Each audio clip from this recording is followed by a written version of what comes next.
Yuji would continue his race through the streets of Shibuya, hoping to make it to the stadium as quickly as possible and to assess the situation. Safe to say, things had taken a turn. Once making sure that Ino was stashed away safely for medical personnel to arrive, as he continued on, he would find himself being attacked at the last moment by the likes of the mysterious being known as Choso, along with the familiar stitched face cursed spirit, Mahito. Yuji would get into a defensive stance as the two curse users would surround him, Choso to his left and Mahito to his right. "Hey, Yuji, it's been a while. How you been, buddy?" "Mahito, you're the one," Choso said. "The one who killed my brothers. You and that girl." Yuji knew after that description what Choso was speaking about. The death wound paintings that they had fought over the summer. This guy was somehow connected to them. Brothers, Yuji thought. Then this must mean that he wanted revenge. Yuji would take a deep breath as he began to channel his cursed energy all through his body before beginning the process of expelling the negative energy. The red aura that flowed around him shifting into a shimmering gold. The power of the Iron Fist, in which he would disrupt all of the negative energy from the cursed energy, leaving only the positive. Of course, you could say that this was a form of reverse curse technique, or the use of amplifying one's own negative energy against itself to create that positive energy. However, Golden Chi was unlike anything else, because this wasn't just reverse curse technique. This was reverse curse technique, but with a restriction, a special limitation that was put on it, a sacrifice for ultimate power. In order to use Golden Chi, one must eliminate all negative motion from his heart. When they strike, when they fight, they must not have any negativity within them. Instead, they must have a heart full of joy. For the masters at Kung Lung, in their time, fighting against cursed spirits, they had to come up with a way to win. This was theirs. If power required a sacrifice, what greater sacrifice could there be than one's own anger? Has someone ever wronged you? Has someone ever done something to you that you know you can't forgive? But what if you had to? What if forgiveness could be a power, compassion, empathy, love? What people would often view as a weakness, you could make it into a strength, but at a cost. You could never strike with fury. You could never strike with anger.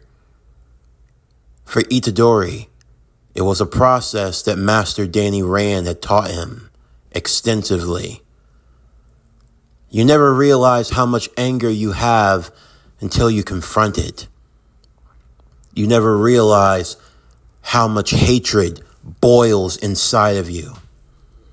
So often we live through life and we put on a mask. Danny Rand would explain to Itadori during their training before the Kyoto-Tokyo Goodwill Festival. In this life, Itadori, people wear many masks. They often pretend to be something that they're not, because they can never accept their true reality. This power that I'm passing down to you is a power that strips away that mask. You have to let go. Let go of what? Let go of all of that darkness that's in your heart, boy. No offense, but isn't that kind of impossible? It's not like you'll ever meet someone in life that you don't hate, Yuji said. That's true. In this life, you're going to come across many people that you'll hate. You'll come across people that will lie to you, that will cheat you, that will steal from you. You'll meet those who will break their word and their bonds. You'll meet people who will stab you in the back, or you'll meet people who would shoot you right in your face. You will meet people who will try your soul in every way, shape, and form. And the power that I am going to bestow upon you is a curse. Because you will confront these people. You will confront the ones who you despise, and you must not strike them in anger. You must find joy in your fighting. You must let go of the hate. And many men have tried, but it's impossible. Except for few. Is that what you did? You gave up your hatred? I did. Was it worth it? It brought me peace, Yuji. That's all that I could have ever asked for. Yuji, now surrounded by this golden glow, his golden chi erupting from his body as he engaged in battle against the likes of Choso and Mahito. The power of golden chi worked in a number system, you might say. For example, let's say that Yuji Itadori's power was the number 4. Now let's say that Choso was -4, the -4 representing his cursed energy. As you know, when it comes to the law of numbers, when a positive and a negative collide, whatever is left over of the two numbers usually wins. For example, -5 plus 4, you're left with -1. Or -8 plus 10, you're left with a +2. In this case, for Yuji, when fighting against either a cursed spirit user or against a cursed spirit themselves, his height of power is relegated to a number, and so is his opponent. Every time they strike, every time they collide, the golden chi, along with cursed energy of his opponent, will cancel each other out. And in the end, if one has more power than the other, that person will ultimately win the battle. But in the event that neither one of them has more than the other, if they are perfectly balanced, that brings the fight to absolute zero. In the case of two humans, take Yuji and take a Jujutsu sorcerer. For example, if Yuji is a 5 and his opponent is a -5, then eventually the fight will enter into a stage called absolute zero. At that point, Yuji will be devoid of golden chi, his opponent devoid of cursed energy. And at that point, it simply becomes a good old-fashioned street fight, or who's better at kicking ass. And that was something that Yuji excelled in. Using his golden chi around him as a defense, focusing the golden chi's aura into his fist, he would begin engaging in combat against the likes of Choso, whose blood manipulation technique couldn't pierce through the aura that was around Yuji, although Yuji could only maintain this full body aura but for so long. And for Mahito, he had to keep it on at all times, because the moment that that protection went down, Yuji would find himself at the mercy of his idol transfiguration technique. The cursed spirit users would attack Yuji from both directions, Mahito morphing and shaping his body into weapons and other tools at will, Choso continuing the downpour of his blood manipulation art, inherited by the Kamo clan's technique, using the piercing blood along with the supernova to attack Yuji and disorientate him. Together, the two thought that they would wear down his defenses and eventually would be able to kill him. However, Yuji would get help from the most unlikeliest of people. It came in the form of a young man, about 3 years older than him, a third year at Kyoto.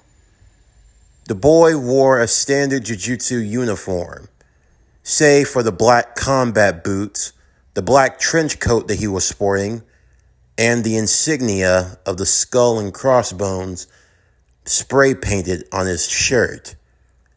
The young man, with scars etched across his face, eyes that were empty, and hair as black as the night, strode into Shibuya, unsheathing his sword, striking away at Mahito at the last moment, before kicking away at Choso. "Frank," Yuji would say. "What the hell happened to you? You look like you got thrown into a garbage disposal." "Yeah, these guys are tough. I was making my way to the stadium over there.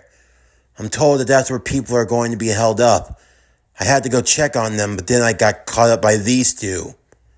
"Yeah, I can see that. It doesn't make any sense, though. With your strength, you should have been able to take care of these weaklings." "And just who the hell are you calling weak?" Mahito said. "You, Patchface. I would say that I should give you a warning, but seeing as how you're a cursed spirit, I don't really need to do that." "Huh, that's weird. I can't sense any cursed energy coming from this guy, just a sword. If I closed my eyes, it would be as if he's invisible. Who the hell are you?" Before Mahito even knew what hit him, Frank was already behind him, smashing the blunt end of his blade right into Mahito's face. Yes, Frank Castle Jr., formerly from the United States, a transfer student a few years ago who came to Kyoto's Jujutsu school. Here, he learned the art of using cursed energy, but when he saw that he didn't have a proficient use of it, with help from some of the higher-ups, he was able to undergo using the heavenly restriction, giving up whatever cursed energy he had for increased physical strength and prowess, instead choosing to become a weapons expert. And as such, after building up some finance through various missions and other assignments that he had been given over the years, with help from Maki, he got in contact with those who sold cursed tools, and he bought the one that best suited him. It was a cursed tool that was a katana. It was called the Sword of Murumasa. The Sword of Murumasa, a blade that was unlike any other. A cursed sword that when struck through the heart of either a cursed sorcerer or a cursed spirit, it drained the cursed energy from that person. And as long as the blade was piercing the heart, it would continue to suck away at that cursed energy. Much like how a vampire sucks the blood out of its victim. But that wasn't the only thing it was capable of doing. Because you see, if the blade was held in the heart long enough and his opponent was killed, not only would he gain all of the cursed energy that that person had, now stored up in the sword, but he would also gain their cursed techniques. With the caveat being that while Frank did not have cursed energy, he could perform any cursed technique that the sword had stored inside of it, as long as he was holding the blade. Of course, this didn't come to him naturally. It wasn't like he could just hold the sword and all the techniques that were stored inside of it would just be committed to memory. To be quite frank, no pun intended, Frank Castle Jr. had no way of knowing what techniques were already in the sword, but it just amplified his strength even further, similar to Playful Cloud, so that was good enough for him. But by any chance, if he did learn of the curse technique of his opponent and he managed to kill them, then he would gain those techniques for himself and could use them in combat. Yuji and Frank would stand back to back, Yuji raising up his fist and Frank raising up his sword, as Mahito would transform both of his arms into blades, as Choso would ready himself as well. The fight outside of Yoyogi Stadium set to begin. But while they were fighting on the outside, there was another fight happening on the inside. The likes of Martial Law, Paul Phoenix, Steve Fox, and Ling Zhao would begin their ambush on this new fighter known only as Muse. The blood that poured from his eyes began to be morphed into the air as he kept all the fighters back on defense. Stick was coordinating, trying to figure out the best way to strike at this new monster of a man. Monsters, Stick said. Always dealing with monsters. While up in the rafters, Heihachi was now fighting against Lars, his adoptive son. I should have known that you would betray me someday. In the end, you were never a son of mine. Don't worry, I won't take that as a disservice. But why? Why now? You had all the time in the world to betray me. Let's be honest, Father. For what it's worth, you probably suspected my betrayal sooner or later. You had to have known that. I gave you a home, a purpose. If it weren't for me, you'd still have been left in that orphanage. Yes, because I'm supposed to be so grateful that the only reason why you chose to adopt me was so that I could be in spite of your real son. That surely makes you Father of the Year. I gave you a higher calling.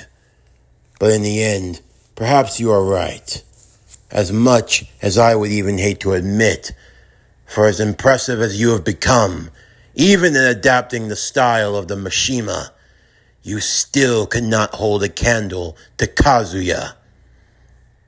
Lars would kick Heihachi in the chest, knocking him back.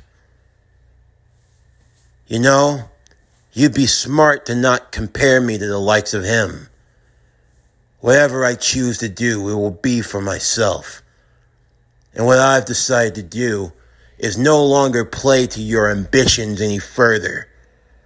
All I see is a sad, frail, and pathetic old man who can't accept the fact that time is passing him by.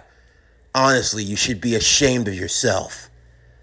You had a perfectly good family, a perfectly good life, and you destroyed it all. Why? Because of your vanity and your stupid pride. My pride is what's allowed me to survive in this world. But I wouldn't expect you to understand that. A coward and a weakling who never had any. The only thing that you were ever good for were being used to serve in my ambitions. And now that that's come to pass, I no longer have a need for you. Don't worry, you won't be missed. As the two of them would continue their fighting, deep under the stadium, the Tekken Force were keeping watch over the prisoners that had been brought for the fourth king of the Iron Fist. The prisoners that were going to be used as test subject for Muse in the upcoming rounds. Among them, the American former detective, Misty Knight, along with Jin Kazama, aka the Daredevil. However, Jin sat with his legs crossed inside of his holding cell, concentrating. He knew what he was about to do was wrong. After all, his master had specifically told him not to use this power. But now desperate times called for desperate measures. Misty, who was in a cell right next to him, looked at him curiously. clutching onto her right arm that was still mangled and wrapped in a sling. While they had done their best to treat her wounds, the arm wasn't doing much better, and at this point she'd be better off just getting rid of it. Hey! Hello? Devil boy! I know you can hear me. What? So, what the hell's going on upstairs? All I hear is yelling, screaming, running, shooting, and all that other stuff. We're supposed to be having a tournament or what? It seems like there's been a change of plans. Change of plans? How the hell is it supposed to be a change of plans? I don't know. Did you have other ideas in this kidnapping? I didn't know there was a protocol. Don't get smart with me, boy. I'm going to bust us out of here. But I would suggest that you turn away. What? Unless you got a key lying around in between your ass, I don't see how we're getting out of here. I'm warning you. Warning me of what? What exactly are you going to do? We've been stuck inside these cells for weeks now. I mean, I haven't seen the light of day. And I'm sorry, but your company's absolute shit. They're supposed to have some of the top medical care in the world. Look at my arm. Look at this. What the hell am I supposed to do with this? I can hardly move this. All I have to do is just... Huh? What the hell are you barking at me for? Suddenly, wings would jut out of his back. His devil wings. The horns on his mask replaced with real ones, as a dark aura began to envelop Jin Kazama. The power of his devil gene had been awakened. As the Tekken soldiers would arrive to his cell, their guns drawn and ready to shoot him down once again. But the cell doors would burst open, and from out of Jin's cells, a powerful flaming burst of energy would incinerate the guards. Misty's cell door would be kicked open as she cowered away. Stay back! I'm not afraid of you! I'll watch The Exorcist! Make your way up top. Your comrades are waiting for you. Get out of here as soon as you can. Huh? The other cell doors with the other test subjects would be opened as well. The guards dispatched down below. As a rumbling could be felt underground, so chaotic that even Yuji and Frank could feel it from a distance. Oh, great. Now what? An earthquake? No. I feel like it's something worse, Frank said. Huh? Immediately, through the arena, Jin Kazama would awaken. Muse had been keeping everyone at bay using his power of blood manipulation, creating barriers and shields of blood mixed with his own increased prowess in martial arts. The now artificial cursed womb painting, now summoned as he turned to see Jin hovering above him. Brother. So this was your big idea, huh? Jin said, looking to Heihachi. Creating this abomination to try to kill me. Well, now he's your problem. Heihachi would kick away at Lars before bolting towards the exit. And now he's just going to run? Paul said. He would give chase after him, but Misty, calling out from a distance, would stop him in his tracks, as now he and Marshall would turn to her, making sure she was okay. Ling and Steve Fox would move over to Jin's side. You need to evacuate with the others and get out of here. No! We came here to fight with you. We're not going to leave you, Ling would say. But Jin gave her a stern look that suggested otherwise. I understand that you're concerned. I promise I'll be all right. Leave this guy to me. I think it's best if we do what he says, Steve told to Ling. But Look, I know you want to help your friend, but right now you need to see the bigger picture. What's about to happen in this stadium is way above our pay grade. Right now, the best thing we can do is not give him any distractions, all right? Besides, Heihachi needs to not escape justice. We can give chase after him. If the people are still trapped in here like they say, then that means he's stuck in this area with us. So we hunt down Heihachi and we bring him in. Right. Okay. With the other group making their exit, that only left Jin and Muse. Brother. He probably used my DNA to create you.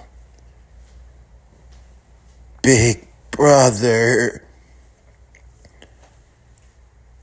I don't know what you are, but it's obvious to me that you're in a lot of pain. Jin would raise his fist towards Muse. I'll put you out of your misery. Meanwhile, through the downtown streets of Shibuya, the Hulk and the Wolverine were engaged in furious battle. Craters were being made, department stores were being ran through, cars were being thrown and cut to shreds. The two fighters were now embroiled in what was a bloody affair, Baki's body laced with slashes and cuts. And for Logan, he hadn't felt this jarred since his fight with Yujiro back in the day. However, it would be cut short as a howling sound could be heard. What the hell is that? It looks like the third party has finally arrived. From out of the shadows of an alley, a large, white-furred beast would loom towards them. I take it that's the Wendigo, huh? Yep. And he doesn't look too happy. Why is he covered in blood? Isn't it obvious, kid? He got hungry. Got hungry? What? You're saying he eats people now? Baki yelled. What do you think?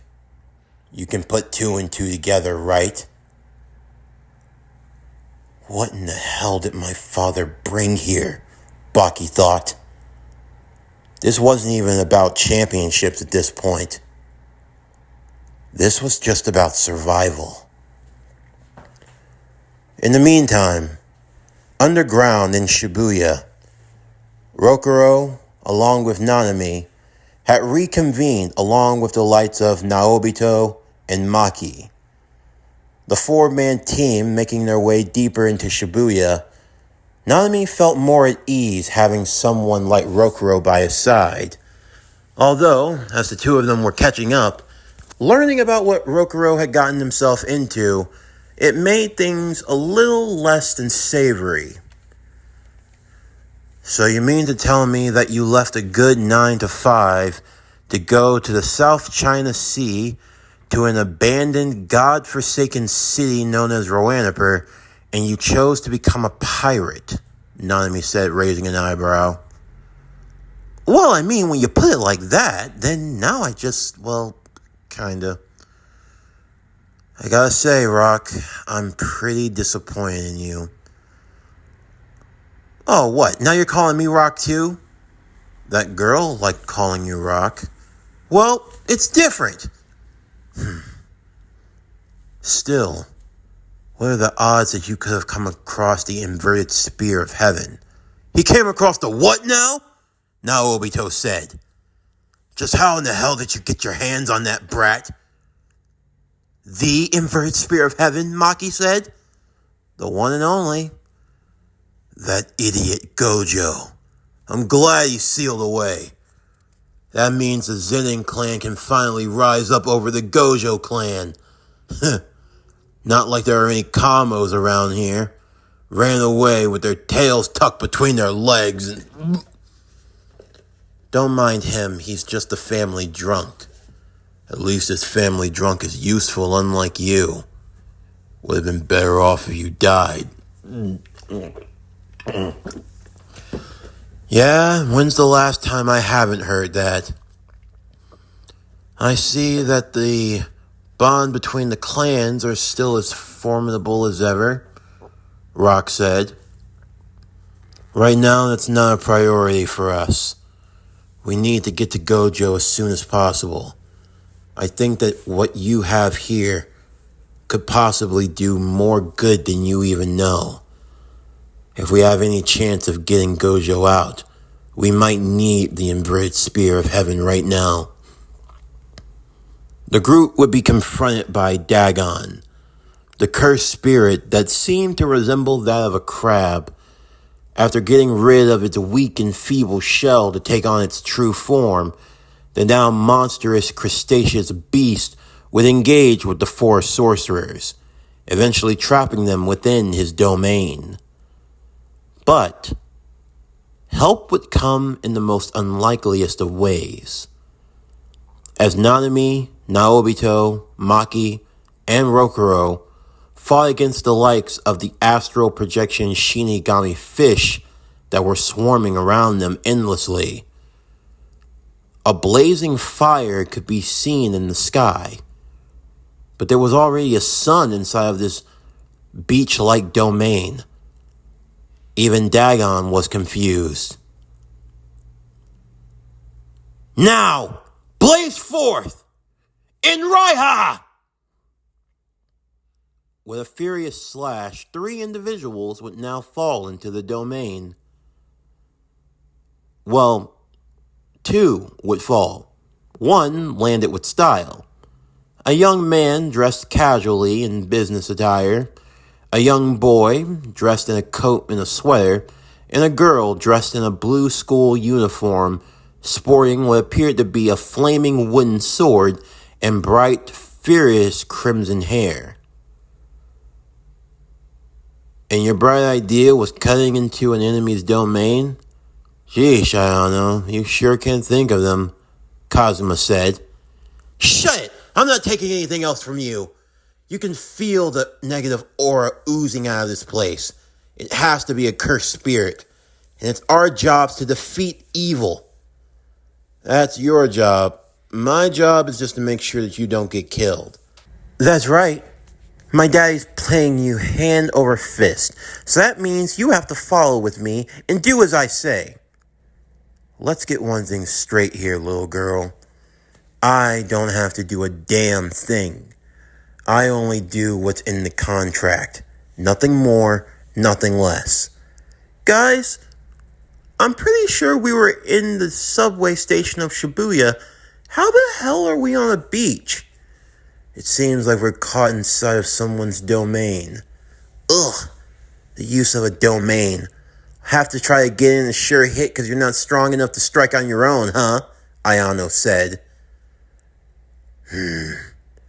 Kanagi, Naobito said. Why the hell are brats of the Kanagi family here? Who's asking? Ayano said back. Me. Zenin clan. The Zenin clan? Oh yeah, Prompus cursed spirit users. Really charmed to meet ya. I don't know who you are, Maki said. But how the hell did you... Oh, within Raiha. But you can do anything when you have the blessing of the Flame Spirit King, now can't you? Flame Spirits. Just to make a distinction, these two are Kanagis, Kazuma would say. I'm Yagami. Yagami, Nanami said. That's right. Gojo's talked about you. You're the ice magic user. The Iceman. Stupid name like Iceman. Should be kept in a cooler, Naobito said. Yeah, well, you don't seem to be doing too well yourself, old man, considering the fact that you lost an arm just now. You know how much cursed energy I put into that arm? 71 years. Trust me, I'm way more powerful than any of those little fluttering ice spirits that you have working for you. You'd be wise not to insult the spirits.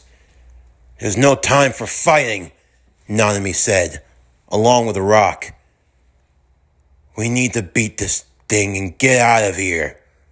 If you're all capable of fighting, now's the time to do it.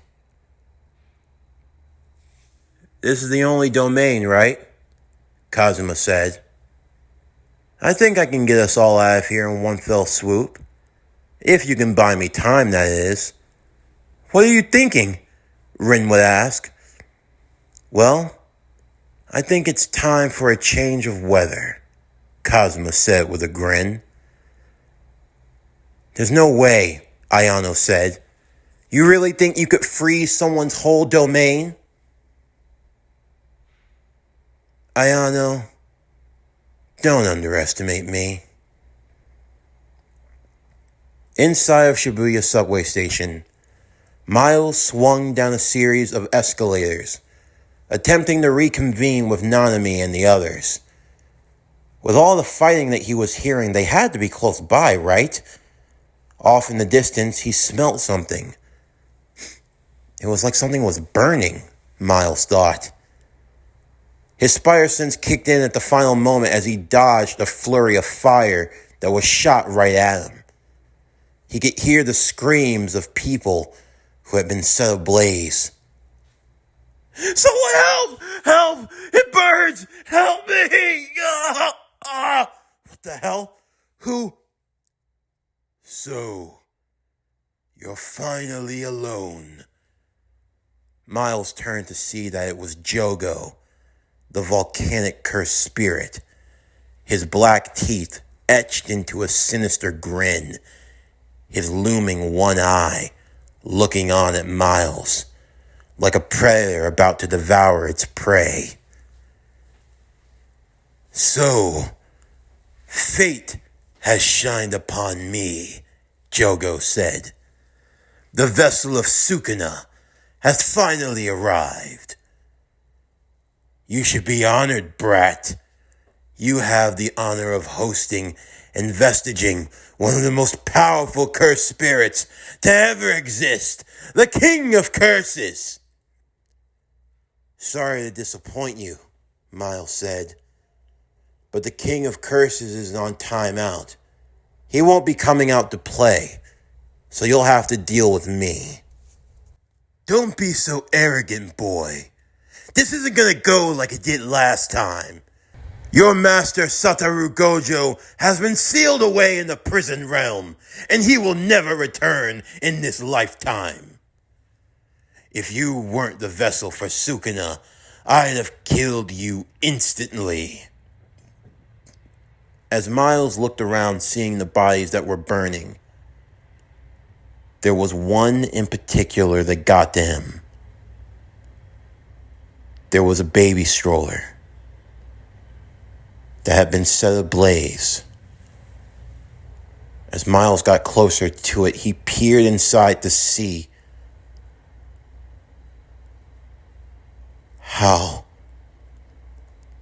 How could you? Huh? You did this, didn't you? Does it upset you? It doesn't matter if it's a newborn infant or an old man.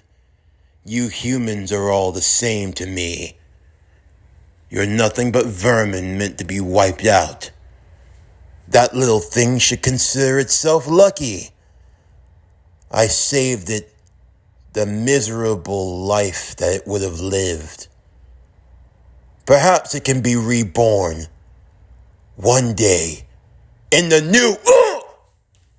Miles would speed blitz towards Jogo, landing a black flash right in his face, knocking him back. As Jogo staggered to his feet, he could feel the bloodlust exuding out of Miles's body.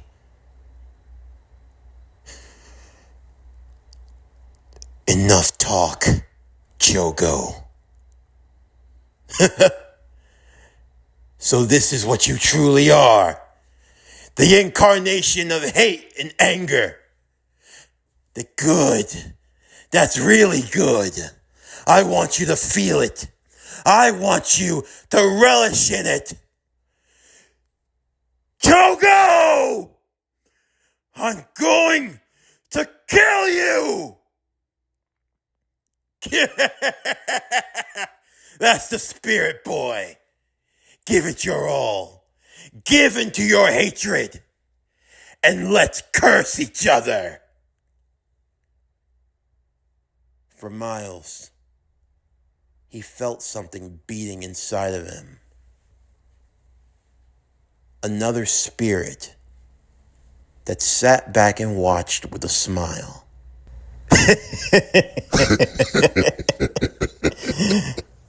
Soon enough. I don't normally like to do favors for anyone.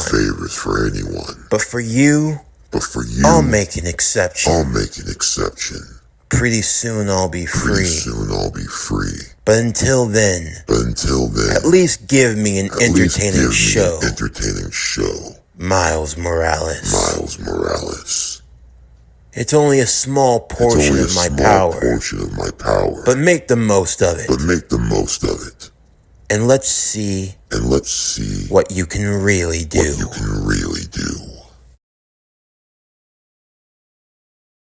This concludes Jujutsu Kaisen, The Spider's Curse. What if Miles Morales was Sukuna's vessel? Season 2, Part 3. As always, if you enjoyed today's video and everything else that we have to offer, then please don't forget to like, comment, subscribe, share, and hit that bell for post notifications so you can stay up to date on everything that is PowerCore Productions and Podcastings that has to come out now and in the future. Stay tuned next Monday as we continue with Jujutsu Kaisen, The Spider's Curse. What if Miles Morales was Sukuna's vessel? Season 2, Part 4. But anyway, that's going to do it for the end of today's video. I'm Javon Harrington with PowerCore Productions and Podcastings, signing off, and I'll see you next time.